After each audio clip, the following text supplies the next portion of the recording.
Bienvenidos a su programa El Hombre Católico en el mundo de hoy, donde buscamos formarnos como adultos en la doctrina católica, llevando el mensaje del Evangelio a diversos ámbitos de la vida, fortaleciendo las virtudes cristianas fundamentales frente a las nuevas tendencias de pensamiento.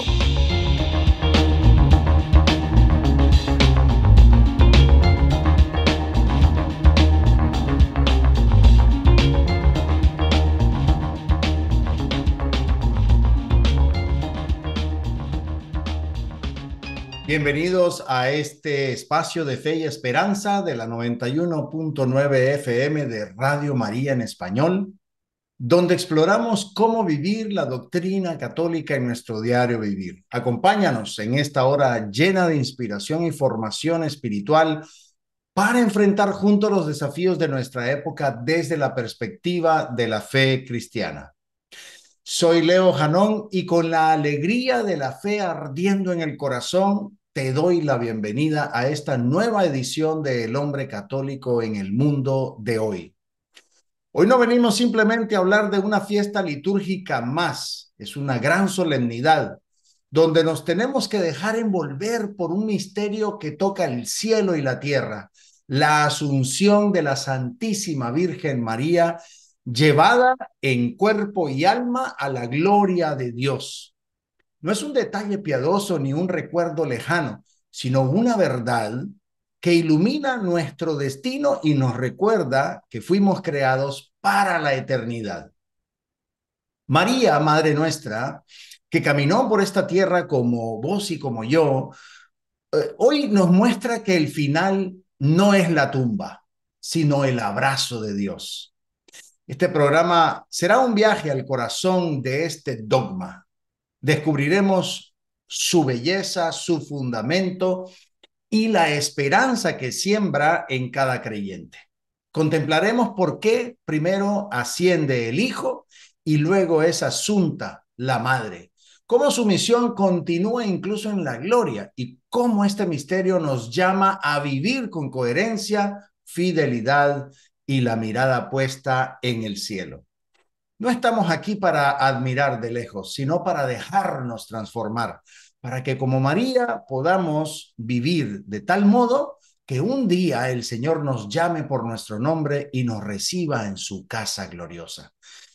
Es un gusto, como siempre, compartir este momento con nuestros oyentes de Radio María en Washington, en Chicago, en Nueva York, en Boston, en Houston y también en el sur de la Florida, así como con nuestra querida audiencia en YouTube, en Facebook Live y otras plataformas donde el Señor en su infinita providencia nos permite llegar con este mensaje de luz y de verdad. Comencemos como siempre lo hacemos, en el nombre del Padre y del Hijo y del Espíritu Santo. Amén. Ven Espíritu Santo, llena los corazones de tus fieles y enciende en ellos el fuego de tu amor. Envía, Señor, tu Espíritu y todo será creado y renovarás la faz de la tierra. Oh Dios, que has iluminado los corazones de tus hijos con la luz del Espíritu Santo, haznos dóciles a sus inspiraciones para gustar siempre del bien y gozar de su consuelo. Por Cristo nuestro Señor. Amén. Hoy caminamos de la mano de María, contemplando el misterio de su asunción. En el primer segmento vamos a descubrir qué es la asunción, cuál es la diferencia con la ascensión del Señor, la dormición de María y su relación con los demás dogmas marianos. En el segundo vamos a profundizar en el orden divino, por qué asciende primero el Hijo y luego es asunta la Madre, su permanencia junto a la iglesia naciente y su deseo de estar con Cristo. En el tercero contemplamos la proclamación del dogma en 1950, la madurez de la iglesia y a María como madre también de las ánimas del purgatorio. Y en el cuarto nos asomamos al horizonte del quinto dogma mariano, ese dogma que aún no existe, pero que ya vibra en el pueblo de Dios. Y esa presencia viva de María en la historia como corredentora y medianera en la obra de Cristo. No te vayas, al regresar vamos a comenzar este viaje al corazón del cielo con la asunción de María Santísima, signo luminoso de nuestra esperanza. Bienvenidos al mundo de la fe y la reflexión. Es hora de sumergirse en el primer segmento del hombre católico en el mundo de hoy. Queridos amigos, empezamos este primer segmento. Soy Leo Janón en este tu programa, El Hombre Católico en el Mundo de Hoy. Qué alegría encontrarnos hoy para hablar de algo tan grande, tan hermoso y tan lleno de esperanza como la Asunción de la Santísima Virgen María. Imaginémonos esa escena, la Madre de Jesús, aquella que lo sostuvo en sus brazos en Belén, que lo siguió hasta la cruz, ahora es recibida por él mismo en el cielo, en cuerpo y alma, envuelta en la gloria de Dios. No es un cuento, no es una leyenda, es una verdad que la Iglesia ha custodiado con amor desde hace siglos y que el Papa Pío XII proclamó solemnemente en 1950. Cada 15 de agosto la Iglesia celebra esta solemnidad con un gozo especial, porque en María vemos realizada la promesa que el Señor nos ha hecho a todos nosotros, que un día también viviremos en su presencia plenamente transformados.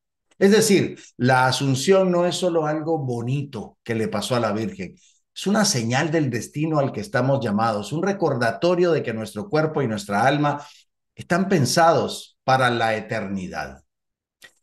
¿En qué consiste la Asunción de María? La Asunción es el momento en que María, al terminar su paso por este mundo, pues es llevada por Dios al cielo en cuerpo y alma. No experimenta la corrupción del sepulcro, porque su cuerpo fue el primer sagrario vivo que tuvo Jesús.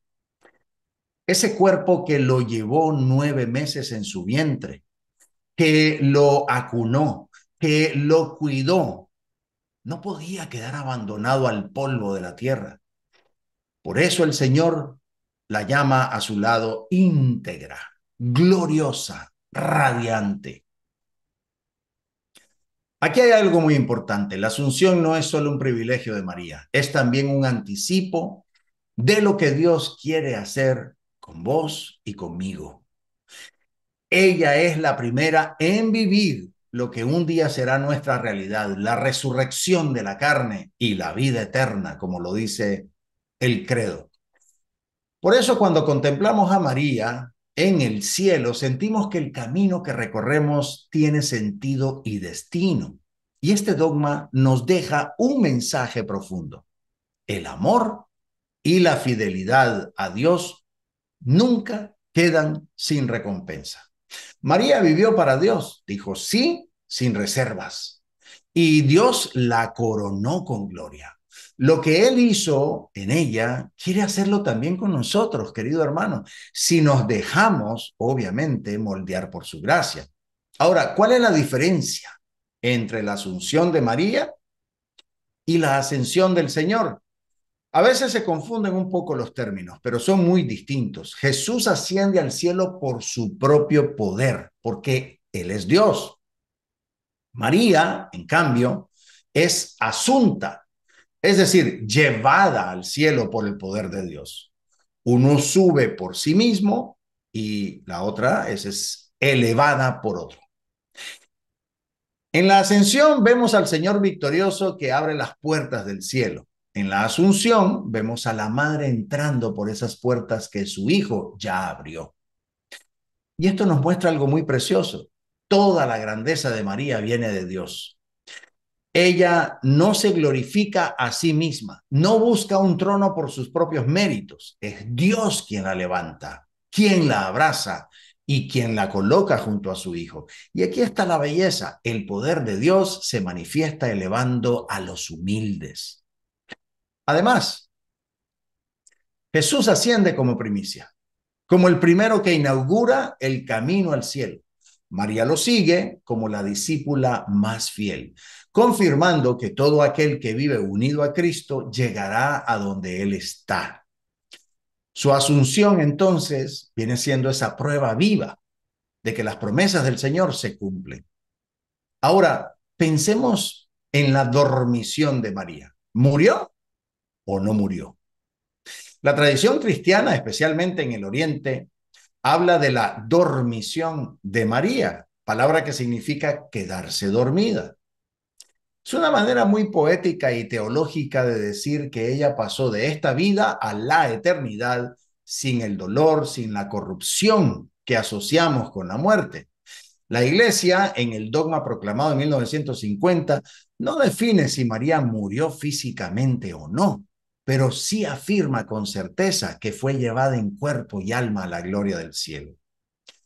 Muchos padres de la Iglesia y santos místicos creen que María sí murió, pero de una manera muy distinta a cómo morimos nosotros, sino más bien como un acto de entrega total, una muerte suave y gloriosa para conformarse plenamente a su Hijo, que también quiso pasar por la muerte antes de la resurrección. Sin embargo, en su caso, no hubo separación definitiva entre su cuerpo y su alma.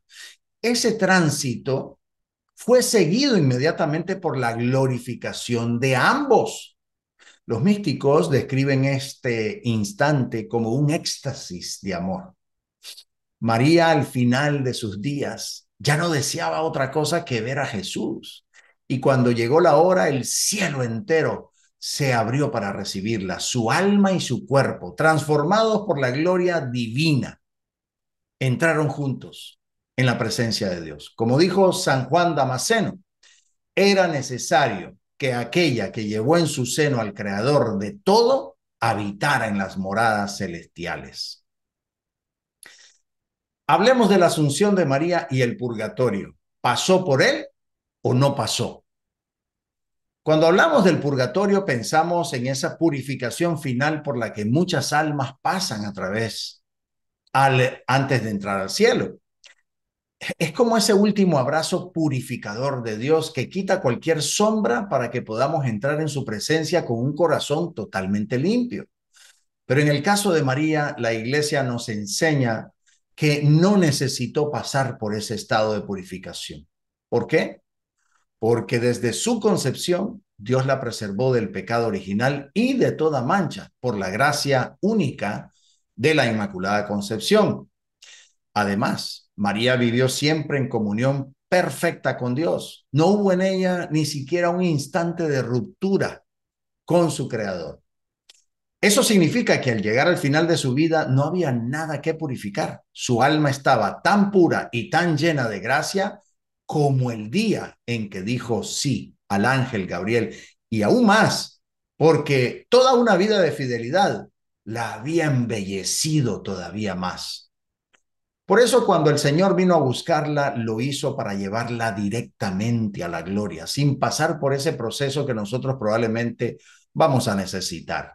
Esto no hace que María pues esté lejos de nosotros, sino más cerca, porque ella, que ya goza plenamente de Dios, pues intercede para que también nosotros podamos llegar a Él. Y aunque nosotros nos toque pasar por el purgatorio, su asunción nos recuerda siempre que la meta es segura para quien se deja transformar por la gracia. María nos muestra el final del camino, limpio, luminoso y glorioso. Queridos amigos, al contemplar la Asunción de María, nuestro corazón se llena de paz. Ella no necesitó realmente pasar por el purgatorio porque vivió completamente unida a Dios desde el primer instante de su existencia. Y eso no es para que la veamos como un ideal inalcanzable, sino como una madre que nos anima. Hijo, hija, si permaneces unido a Jesús, vos también podrás entrar en la casa del Padre purificado y lleno de luz. Así terminamos entonces este primer segmento con esa mirada fija en el cielo, recordando que lo que hoy contemplamos en María, un día, por la misericordia de Dios, será también nuestro destino. Sigamos caminando con esperanza de su mano hacia la eternidad. Al volver de la pausa vamos a hablar ese orden divino en la gloria. ¿Por qué la ascensión primero y después la asunción? Ya volvemos. Estamos en continuo crecimiento espiritual. El hombre católico en el mundo de hoy seguirá en un momento. Queridos hermanos, amigos, varones de Dios, si algo nos enseña la Asunción de María es que en la historia de la salvación nada ocurre por azar. Dios dispone los tiempos y los acontecimientos con una sabiduría y un amor que sobrepasan todo entendimiento humano. Y cuando miramos el orden en que suceden la ascensión de Jesús y la asunción de María, vamos a descubrir un misterio de belleza perfecta. Primero asciende el Hijo, luego es asunta la Madre. Soy Leo Janón y en este segundo segmento vamos a hablar sobre ese divino orden que el Señor ha definido. Bien, empecemos con ese orden. En la lógica humana, es común que una madre casi siempre se despide primero de este mundo antes que su hijo. Pero en la lógica divina, Jesús, siendo verdadero Dios y verdadero hombre, debía ser el primero en entrar en la gloria con su humanidad resucitada. Él no es solo hijo de María, es la cabeza de toda la iglesia y el primogénito de entre los muertos, como lo dijo San Pablo en su carta a los Colosenses en ese primer capítulo. Por eso su ascensión, la ascensión del Señor, no es simplemente un regreso al cielo, es la apertura de las puertas para que todos nosotros, los que le vayamos a seguir, podamos entrar. Si María hubiera sido asunta antes de que Jesús ascendiera, imaginémonos y contemplemos esa opción. Bueno, pues se habría alterado el orden que Dios quiso establecer. Primero sube el Redentor, luego los redimidos. Es cierto que antes de la Pascua hubo casos singulares como Elías o Enoc, o que Moisés apareció en la transfiguración también de una manera triunfante. Pero la iglesia entiende que ninguno de ellos gozaba todavía de la tal llamada visión beatífica plena.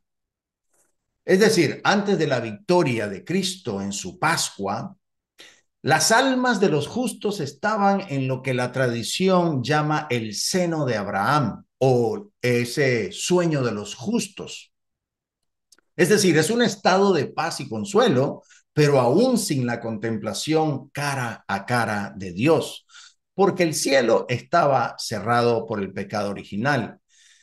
La diferencia es clave. Elías, Enoc, Moisés estaban preservados o asumidos de forma misteriosa, pero su plena participación en la gloria de Dios, la visión beatífica, solo se dio después de la obra redentora de Cristo. María, en cambio, sería llevada en cuerpo y alma a la gloria definitiva, algo que solo podía suceder después de que su hijo inaugurara ese acceso con su propia ascensión. Así, entre todos los redimidos después de la Pascua, María es la primera y la más perfecta, no por mérito propio, sino por gracia de Dios, el mismo Dios enamorado de su mamá. Ahora, hablemos de María y el misterio de quedar atrás, porque eso también tiene un significado. No es únicamente de que tiene que ser después del Redentor, no, había un propósito. Porque María, libre de pecado y llena de gracia, podía haber sido llevada al cielo inmediatamente después de la resurrección de su hijo. Sin embargo, Dios quiso que permaneciera. ¿Por qué? Porque su misión como madre no había terminado. Si en el Calvario nos fue entregada como madre, en el Evangelio de San Juan, en ese capítulo 19, hermoso, dice, ahí tienes a tu madre. En los días posteriores a la ascensión, esa maternidad se volvió concreta. Fue el corazón que latía en medio de la iglesia naciente. Ella no se quedó para ocupar un lugar de honor visible, sino para hacer presencia silenciosa, firme y orante. Los Hechos de los Apóstoles nos muestran a María en el cenáculo, ahí en el centro, unida en oración con los discípulos, sus hijos, esperando la venida del Espíritu Santo. No daba discursos, no buscaba protagonismo, pero su sola fe sostenía la fe de los demás. Su mirada, su palabra debían ser un bálsamo para Pedro, para Juan y todos los demás que afrontaban ese peso de la misión sin esa presencia física de Jesús.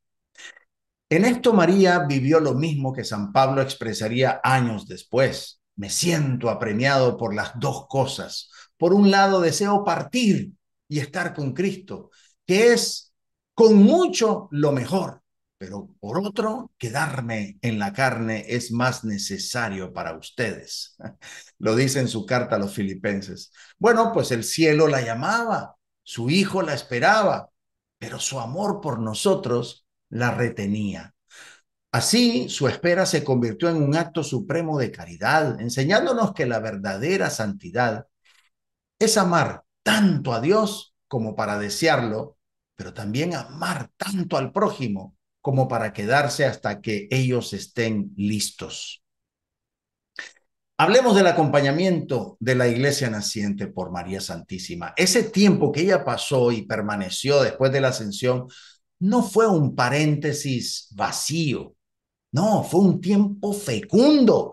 Ella se convirtió en el corazón latente de la iglesia naciente. No estaba en primera fila predicando, pero su fe era la columna invisible que sostenía a los apóstoles y discípulos.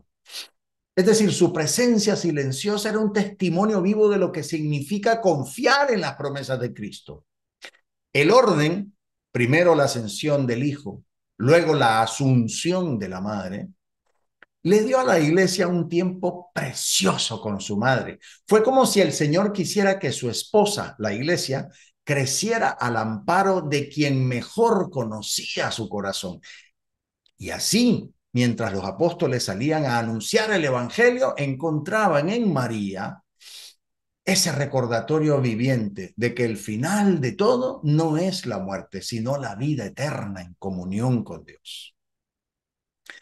En este sentido, María fue el puente perfecto entre Jesús resucitado que ascendió y la promesa de gloria que un día se cumpliría para todos. Ella les recordaba que el cielo ya estaba abierto, pero que el camino se recorría aquí, en la fidelidad diaria, en la oración, en la misión.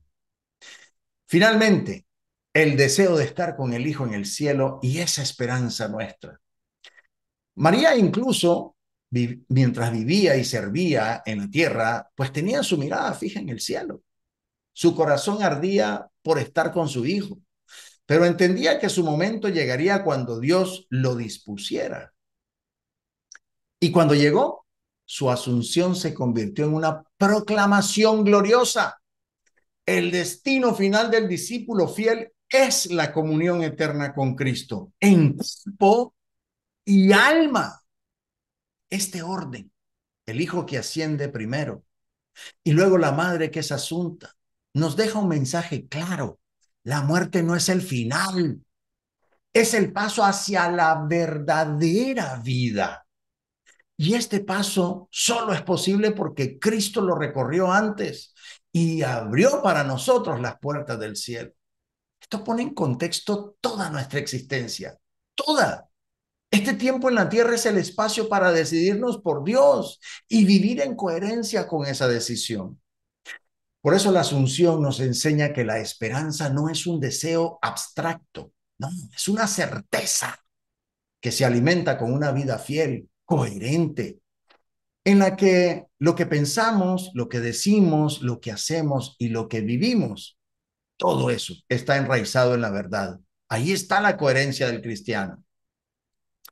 Y si mantenemos esa coherencia en el tiempo, pues no solo seremos creíbles, sino que contagiaremos fe y esperanza a nuestro alrededor. María, por eso, es el ejemplo perfecto de esto. Su vida fue totalmente, enteramente un sí sostenido, soportado, referenciado, que la llevó de la humildad de Nazaret a la gloria del cielo.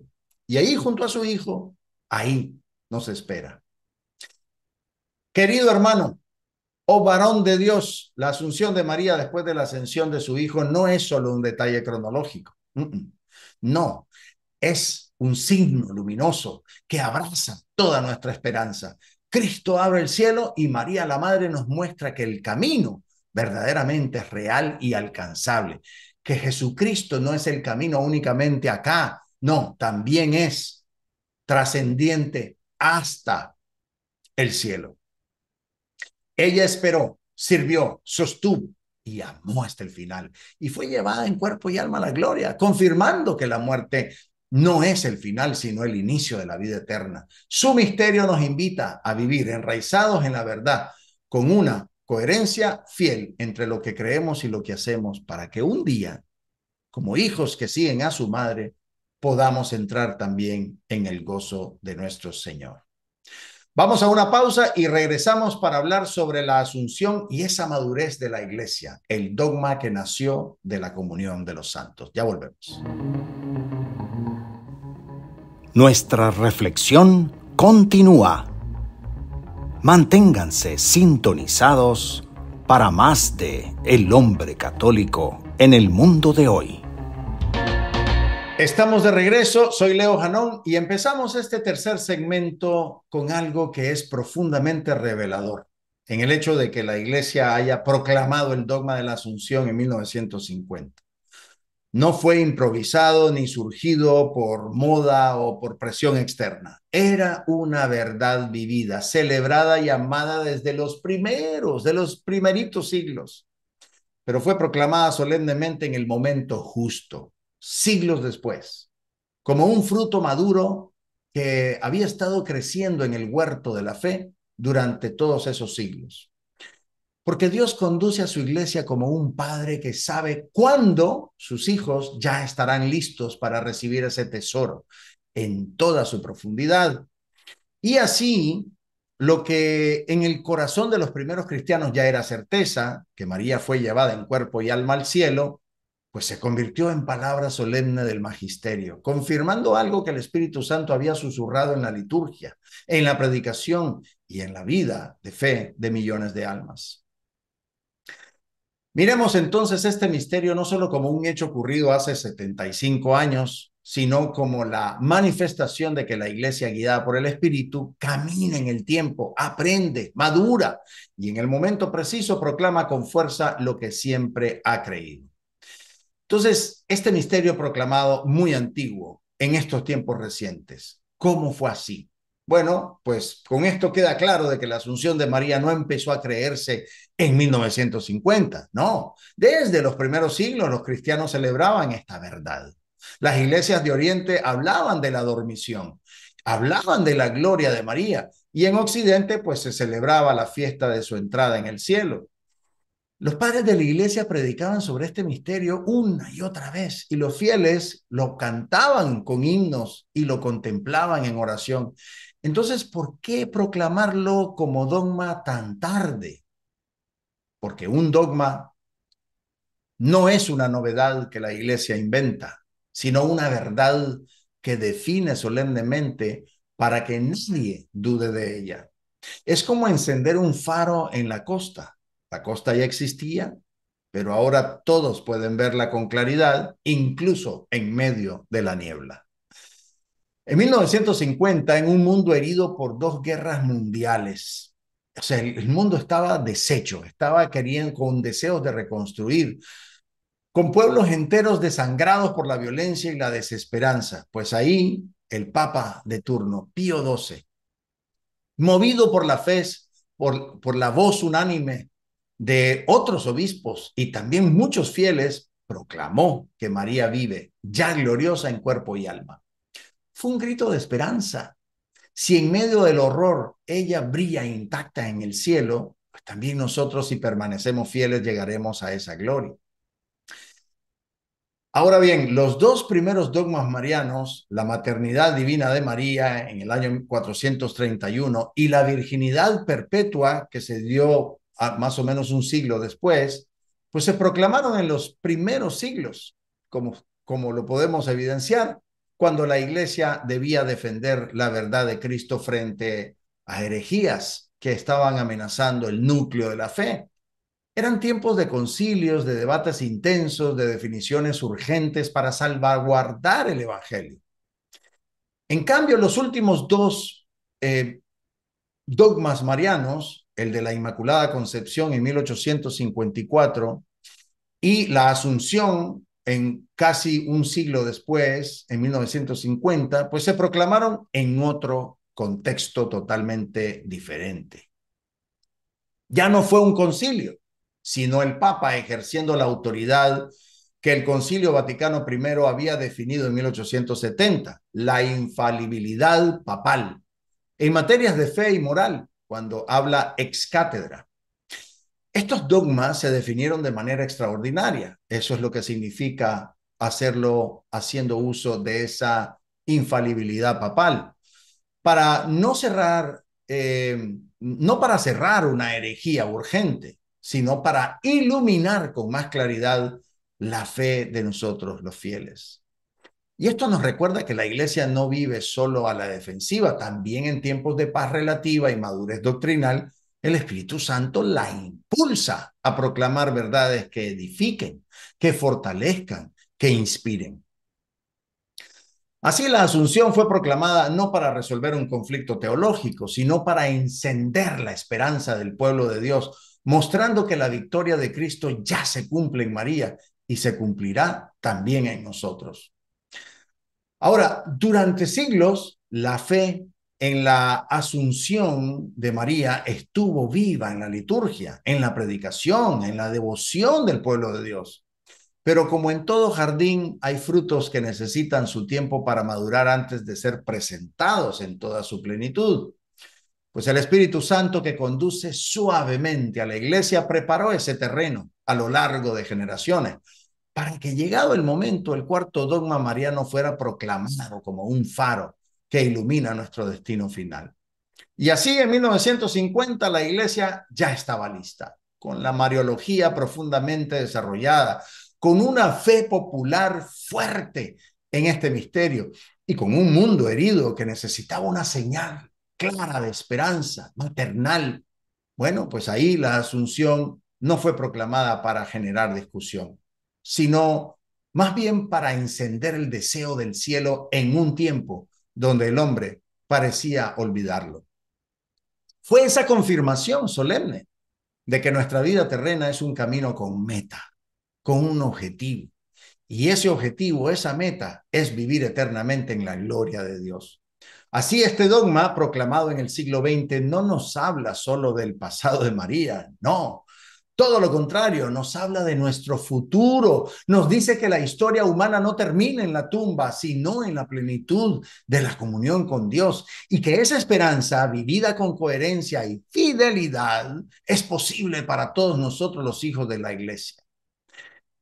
Ahora bien, aquí viene un momento, creo, muy importante. La tradición de la Iglesia, sostenida por las palabras de santos y también de papas, reconoce a María como madre no solo de la iglesia triunfante en el cielo y de la iglesia militante en la tierra, sino también de la iglesia purgante.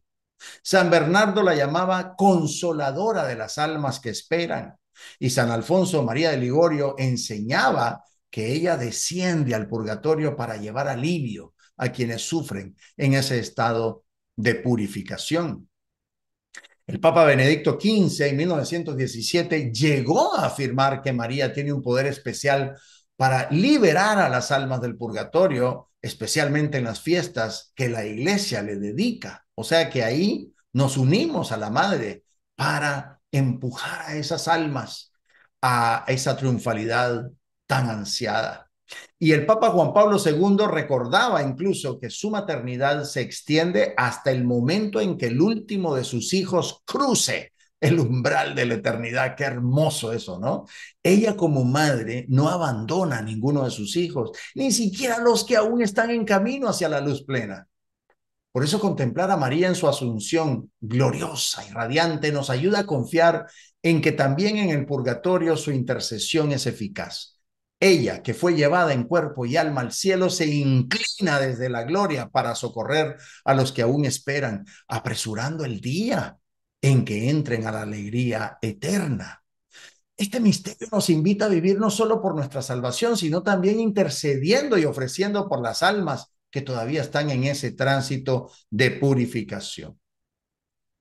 Bien, la proclamación de la Asunción en 1950 fue esa floración visible de un misterio que la Iglesia había custodiado en su corazón desde los primeros tiempos. Fue la confirmación de que María nos precede en la gloria y de que su maternidad no conoce fronteras. Alcanza a los que están en el cielo, a los que peregrinamos en la tierra y a aquellos que se están purificando en el purgatorio. Este dogma no es solo sobre ella. Es una lección para nosotros, aspirar al cielo, vivir en comunión y nunca, nunca, nunca olvidar que la caridad cristiana se extiende incluso más allá de la muerte, hasta que todos estemos reunidos en la casa del Padre. Bien, vamos a una pausa y regresemos después a nuestro último segmento donde vamos a hablar sobre este paso, este coqueteo de este dogma con el tan ansiado quinto dogma que algún día la Iglesia proclamará. Ya regresamos. El cierre está cerca, pero aún hay más por descubrir. El hombre católico en el mundo de hoy continuará en breve. Estamos de regreso, queridos amigos. Este es Leo Janón y hemos llegado al cuarto y último segmento de esta edición tan hermosa sobre la Asunción de María Santísima. Los dogmas marianos son como cimas, esas montañas, desde las que contemplamos todo el paisaje de la salvación. Qué lindo esa analogía, ¿no? Cada uno de nosotros estamos ahí en esa cima, analizando cada dogma que ha sido proclamado en ese momento justo, cuando la Iglesia estaba lista para recibirlo y para vivirlo más profundamente. Por eso la Asunción proclamada en 1950 no solo coronó la misión de María, sino que también abrió el corazón de todos nosotros los fieles a contemplar todavía más su papel en la historia de nuestra redención. Y así como quien avista esa otra montaña en el horizonte, hoy la Iglesia de manera todavía prudente contempla lo que podría ser un quinto dogma: María como corredentora, medianera y abogada. No está proclamado, pero sus destellos ya iluminan la teología, la liturgia y esa devoción popular. Así que adentrémonos en este misterio en ciernes, viendo cómo la Asunción nos prepara para comprenderlo y vivirlo. Empecemos hablando sobre la Asunción como ese sello de la misión terrena de María, porque la Asunción no fue solo un gesto de amor de Dios hacia su madre, no, también fue una proclamación silenciosa del valor eterno de todo lo que María hizo en la tierra. Cada paso, cada palabra, cada silencio suyo formó parte de la gran sinfonía de la salvación.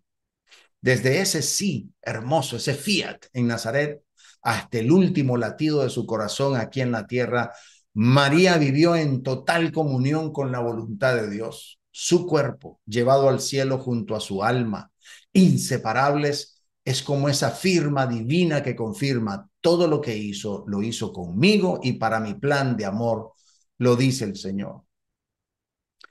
La Iglesia, al contemplar este misterio, descubre que la glorificación de María no se entiende sin su participación activa y libre en la obra de Cristo. Ella no fue una espectadora pasiva de la redención, al contrario, fue más bien una discípula que entregó todo lo que era para que la salvación llegara al mundo de esa manera espectacular que lo hizo. La Asunción en ese sentido, entonces, no es un capítulo aislado, no, es ese epílogo de una historia de entrega que comienza en la encarnación y culmina en la gloria. Y aquí es donde el corazón se abre a un horizonte nuevo. Si la Asunción es el sello de su misión terrena, entonces quizás la Iglesia está siendo guiada a proclamar con más fuerza lo que esa misión significó y continúa significando. Y ahí es donde aparece la intuición de un posible quinto dogma: reconocer de manera plena y solemne que María cooperó de forma única y sin igual con su Hijo en la redención del mundo. La palabra corredentora puede confundir si no se explica bien. No significa que María sea igual a Cristo en la obra de salvarnos. No, Él es el único redentor, el único mediador entre Dios y los hombres. Pero en la economía de la salvación, Dios quiso querer de Dios que su obra se realizara con la colaboración libre de una criatura, es más, de todos nosotros, porque nosotros también cooperamos al también evangelizar. Y María aceptó ese lugar con su sí incondicional, sostenido, y lo sigue sosteniendo, no como una obligación, sino como un acto de amor que le costó todo. En la cruz, este papel llegó a su punto más alto. No solo estaba ahí como madre dolorosa, estaba unida a la ofrenda de su hijo, entregándolo y entregándose con él. San Juan Pablo II lo dijo. Habló en muchas ocasiones de esta cooperación única, diciendo que María fue espiritualmente crucificada con su hijo y que su participación fue tan intensa que merece ese título tan especial. Llamarla corredentora es, por tanto, reconocer que su sí no terminó en la Anunciación, sino que lo sostuvo hasta el Gólgota y más allá. Y si la Asunción nos muestra el premio de esta fidelidad, pues el título de corredentora, cuando obviamente, y si la Iglesia lo proclama, sería el reconocimiento pleno de que desde su humanidad perfecta y totalmente abierta a la gracia, María participó de manera única en que la salvación llegara a vos y a mí, querido hermano. Ahora, si la Asunción llevó a María a la gloria, no fue para jubilarse de su misión, sino para ampliarla. Desde el cielo su maternidad espiritual no tiene fronteras ni de lugar ni de tiempo. Es decir, ella se continúa apareciendo. Ella es medianera, porque todo lo que recibimos de Dios de algún modo pasa por sus manos maternas. Es abogada porque intercede constantemente por nosotros, incluso cuando no somos conscientes de ello. Los papas han recordado que su intercesión es poderosa precisamente porque está unida de manera perfecta a la voluntad de su Hijo. Y esta misión, querido hermano, de María Santísima, de medianera, de abogada, no es algo abstracto o lejano. No, al contrario, se vuelve tangible en las apariciones que la Iglesia ha reconocido a lo largo de la historia: Lourdes, Fátima, Guadalupe, Akita, Quibeo. Es decir, en cada lugar y en cada época, María siempre trae y continuará trayendo ese mensaje que responde a las necesidades espirituales y hasta históricas de ese momento donde se aparece. Es como si desde el cielo tocara la tierra para recordarnos: todavía estoy aquí, todavía te conduzco hacia Él, todavía soy señal de mi Hijo. En este sentido, las apariciones son un eco muy continuo de su papel corredentor.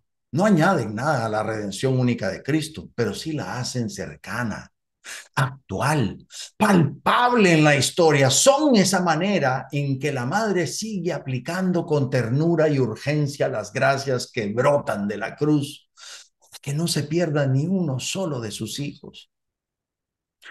La posibilidad de un quinto dogma que proclame a María como corredentora, medianera y abogada no es un capricho teológico.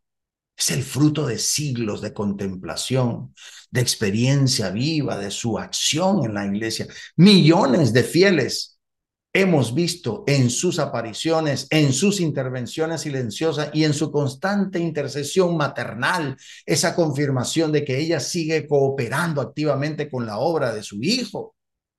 Esta proclamación, si llega, pues no sería para darle más poder a María, porque ella vive en la plenitud de la gracia, sino para ayudarnos a nosotros a entender y a acoger también ese papel en nuestra vida espiritual.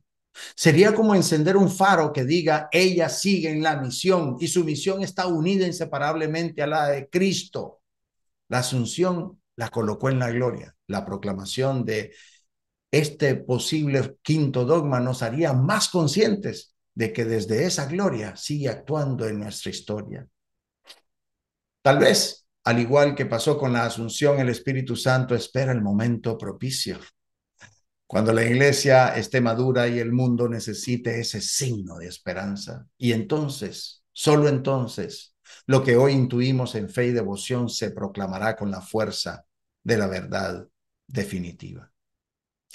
Queridos amigos, varones de Dios, contemplar la Asunción y mirar hacia un posible quinto dogma es como asomarse a una ventana que da al futuro de la iglesia. Nos recuerda que María no es solo un recuerdo del pasado, sino una presencia viva en nuestro presente y una garantía para nuestro futuro. Desde el cielo sigue cumpliendo su misión de madre, intercesora y guía, y sus apariciones son la prueba de que su voz sigue resonando en la historia. Si algún día la Iglesia proclama este quinto dogma, no será para añadir algo nuevo a la fe, no, sino más bien para poner en palabras lo que ya vivimos, que María, en perfecta unión con Cristo, sigue siendo instrumento de salvación, medianera de todas las gracias y abogada incansable de cada uno de nosotros.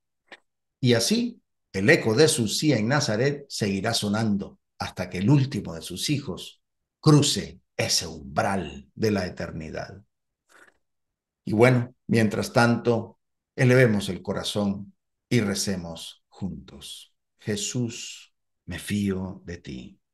Te quiero, te adoro. Te doy gracias. Te pido perdón. Te pido gracias. Y me ofrezco a ti como María, Madre de la Misericordia, Madre buena. Tú que trajiste al Salvador al mundo, eres Madre y Reina de este suelo, como eres de nosotros en el cielo. Tú, inmaculada y gloriosa, que fuiste llevada al cielo en cuerpo y alma, acoge hoy también nuestra vida fragmentada, nuestros temores y nuestros anhelos de santidad. Tú que reinas junto a tu Hijo y nos señalas el camino hacia Él, enséñanos a vivir con pureza de corazón, con amor generoso y con una entrega diaria y confiada a la voluntad del Padre. Tú que intercedes sin cesar por tus hijos desde la gloria, ayúdanos a decir sí cada día, sin temor, sin reserva, sin mirar atrás. Hacenos instrumentos tuyos, Madre, consagrados a tu inmaculado corazón, para que con nuestra vida ayudemos a que otros alcancen el cielo. Que como vos sepamos ofrecerlo en todo lo pequeño y también en lo grande, y que nuestro amor como el tuyo no tenga medida, porque solo el amor permanece para siempre. Bendice con tu amor a Radio María, a su equipo administrativo, a sus voluntarios, a su audiencia, a todas las ciudades donde nuestra transmisión llega, a sus gentes creyentes y también a los confusos que desdeñan tu amor y no te aman. Madre, Madre Santa, danos la paz y danos el amor.